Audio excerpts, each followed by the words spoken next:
Greetings everyone and welcome back to 365 Days of Prog. Today we're going to be reviewing Strangers by the band Scardust. Hi, my name's Naomi.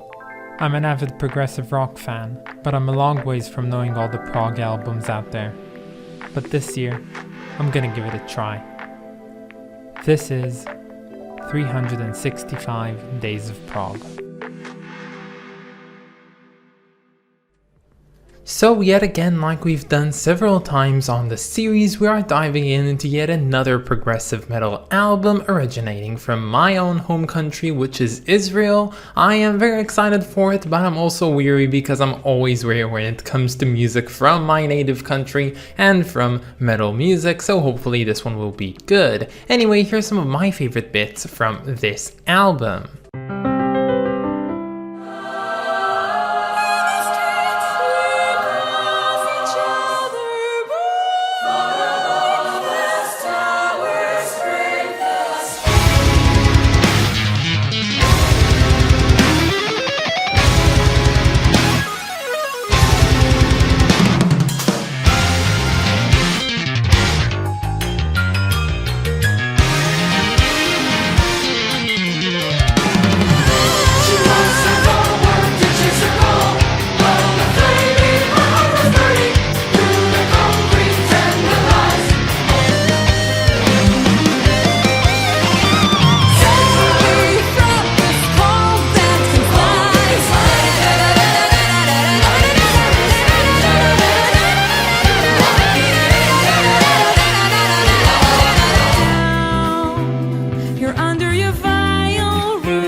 Don't fade away into the mist when I go.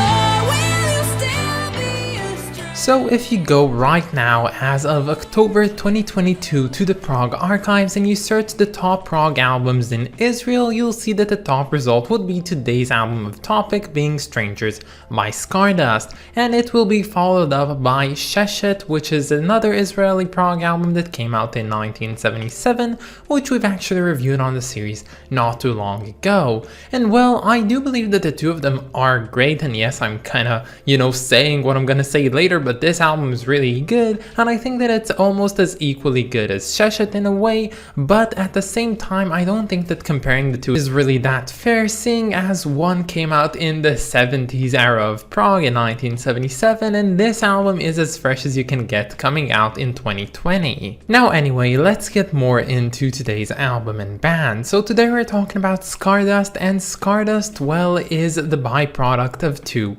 people, the first one being Noah Grunman and the second one being Or Diddy. Now for those of you who don't know Israeli names, Noah is a girl's name and Or is a boy. And specifically today I'm gonna talk a lot about Noah Grunman, seeing as she herself has been able to make and form this band and propel it up to greatness despite this band not existing for that long and only having 2 studio albums to their name. In the prog world we don't get to see a lot of female artists basically, and whenever we do see them, they're usually not taking the spotlight, and even more unusually, they often don't get to be band leaders. And well, in the case of Noah Grunman, not only is she the band leader over here, but she's much more than just a unique voice and a pretty face. She is an entrepreneur. She does a lot of great things for the prog world in Israel, and especially the metal world, and I think she has to get some recognition about it, so let's talk a bit about who she is. is. So Noah Grunman was born on December 11th, 1988 to a pretty musical family, and at a young age she started learning both the piano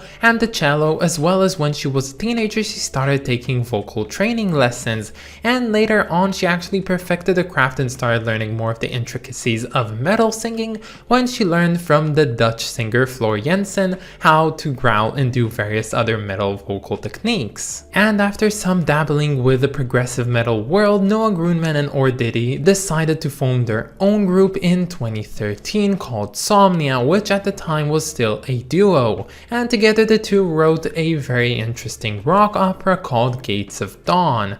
But later on they decided to scrap that idea and it still hasn't been released until today, and instead they wrote one song which came out as a single, but Diddy actually didn't perform on it. He actually left the band entirely, and instead the band grew with Noah Grunman and other 4 members to be this very unique pentet that they now are. And of course with that also came their rebranding, so from Somnia they became what we now know as Scardust. And together the band started working on creating their debut that would come out in 2017. But before that, in 2016, Noah actually did 2 major things. One, she joined a metal group called Orphaned Land, which is highly regarded around the world as being one of the best, and at the same time she also started her own group, which is not what you might expect because it's actually a choir of metal a cappella. I don't know how to describe this group, but their name is Hellscore and they're basically just a choir that sings and does covers for various metal artists. And well, I personally actually have 2 friends that I know that are in that group, and I never really understood what this whole thing was, and I didn't know that they were part and actually conducted by Noah Grunman herself. But now that I know that, I think that I'll start talking to these friends much more. But the main premise of things is the fact that Noah Grunman now has a 40+ member choir a cappella that does metal covers. And you know what that means? If she wants a choir to sing on her Scardust albums, she can have them at any given moment at her disposal, which is something that most bands cannot take to their name. And well, of course, she made excellent use of them. She definitely has a very unique way of incorporating the choir inside of her music, and alas, she did use them with the rest of the group in the 2017 debut album of theirs called Sands of Time, and of course, it is also made extensive use on today's album of topic, being Strangers. But the thing is, Strangers didn't come easily into existence, seeing as they started working on it basically after releasing Sands of Time in 2017, and progression was good until of course in 2019 and 2020, bam, coronavirus hit, suddenly you can't work in the same routine as before. And of course this seemed like a major setback and even an entire halt to the entire project, but instead everyone went into isolation and started working on it alone. And despite the fact that getting 40+ people to share a room together at the start of 2020 seemed kinda impossible, somehow they just made it work and even released this album the same year in which the actual outbreak occurred, and it was released in the year of 2020. Now Scardust's music and the music to be found on Strangers could be mostly categorized as symphonic progressive metal, containing a lot of orchestral arrangements such as brass horns and strings, as well as of course having a choir and a lot of operatic traits. And as someone who absolutely adores symphonic prog and have definitely opened up quite a lot to progressive metal this past year, I find that this album came to me just at the right time to get a very good reception. Now this album I believe to be a conceptual album, and I know that the main theme of it is, as the title refers to, is strangers and being, estranged from one another, but I couldn't really pinpoint what the storyline was, if there was one to even begin with. But the thing is, even if you casually listen to this album, throughout you'll see a lot of talk about the idea of being distanced, being apart from one another, not knowing one another,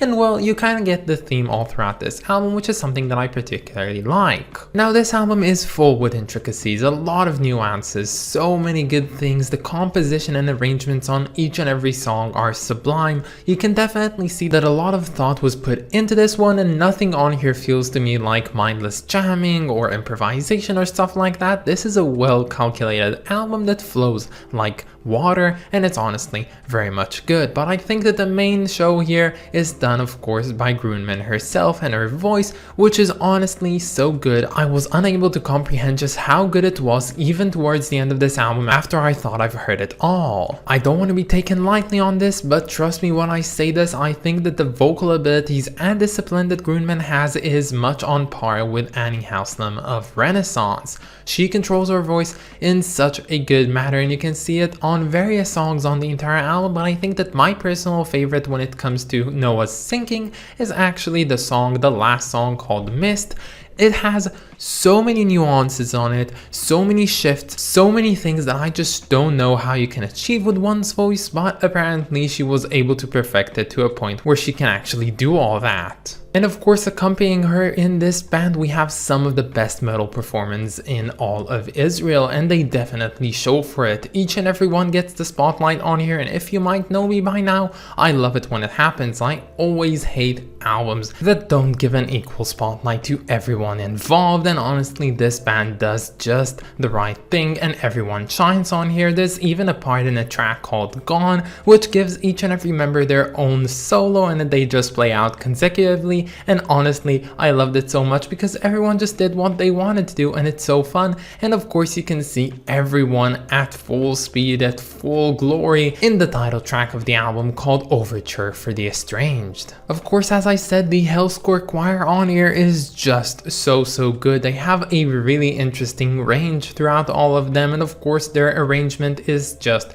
so good, and I can only assume that it was definitely conducted by Noah Groenman herself. They add so much to each and every song. Personally, my favorite song to highlight them has to be the second track on the album called Break the Ice, which just has a very sublime use of the choir. And while I do believe that this album experiences a bit of stagnation towards the middle in the way that it kind of gets repetitive and the songs don't really feel that special from one another, it only really goes for like 3 songs, and afterwards it picks itself up towards the end and it sounds equally good. And honestly, that's only me saying it because I'm not that huge of a metal fan, but if you like everything that you've heard on the beginning of this album, there's really no reason why you wouldn't even like the middle as well. But yeah, this album is really good, and I honestly don't know how to say this, but I do think that it deserves the top spot as the best Israeli prog album of all time, seeing as it is pretty much flawless in many ways. And one of the things that I really like about this one is the fact that it isn't just straight metal. If you don't like metal, it doesn't mean that you wouldn't like this one.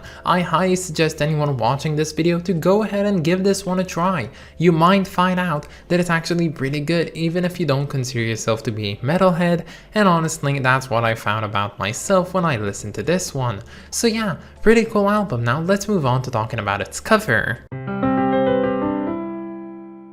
So honestly, I don't have a lot to say about this cover. I honestly don't know what it means. I think that it looks good. I like the fact that it uses about 3 main colors on here, being the red, the sort of light blue, and the very interesting shade of white in the background, which I also personally like because I use my own personal shade of white in my thumbnail background, so that's a thing. Very stupid thing if you ask me. And one thing that I like in particular, of course, is the Scardust logo. I think that it looks very good. I like the embellishes on it. I like everything that it has to do with anything, and the last thing that I really like about it is the fact that it's very much tangible, which is always a very important trait for any band logo. So yeah, honestly, pretty nice cover, just don't really know what to think of it beyond that. So upon a deep reflection of this album's music, I realized that I got somewhat of the same gratification as I got from listening to Mountain Fever by Subterranean Masquerade, and you can definitely find a lot of similarities between the two, at least in the way that I personally perceive them, so it's only fair to give them the same rating as well, so I'll give this one a very good rating of 9 out of 10. But that's about it guys, I hope that you enjoyed this video, and stay tuned for tomorrow because we're going to be listening to John Barleycorn Must Die by Traffic.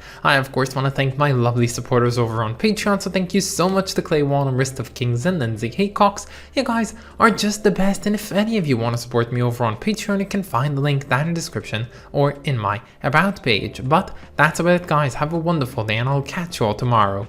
Bye guys.